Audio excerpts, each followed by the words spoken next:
Hi friends, good morning. সবাই কেমন আছো? আশা করি খুব ভালো আছো। তো এখন আছি আমি গোপালপুর অ্যাথলেটিক ক্লাবের সামনে। তো এখানে এটা বাগনান লাইব্রেরি মোড়ের কাছে। বাগনান লাইব্রেরি মোড় থেকে বাম দিকে এই যে মন্দিরটা দেখতে পাচ্ছেন, আগে দেখিয়েছিলাম কালীমাতার মন্দির। এখানে একটা বড় মাপের একটা অনুষ্ঠান হতে চলেছে। বড় এই জাগ্রত মন্দিরে একটা বড় অনুষ্ঠান হবে। এটা হচ্ছে 27শে এপ্রিল, মনে রাখবে দিনটা 27শে এপ্রিল রবিবার বা সোমবারের দিকে এখানে খুব বড় মাপের একটা অনুষ্ঠিত হবে পুজো, মেলা এবং উৎসব। বড় ধরনের একটা উৎসব হবে। দেখতে পাচ্ছেন মন্দিরটি কত বড়। তো এখানে এটা একটা জাগ্রত কালীমাতার মন্দির। এখন মাটির ঠাকুর তৈরি হচ্ছে, আর এক সপ্তাহ বা 8 দিন পরেই অনুষ্ঠিত হয়ে যাবে বড় কালীমাতার মন্দির।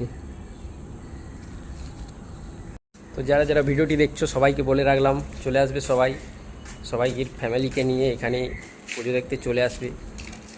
তো রাখছি, পরে দেখা হবে, টাটা বাই।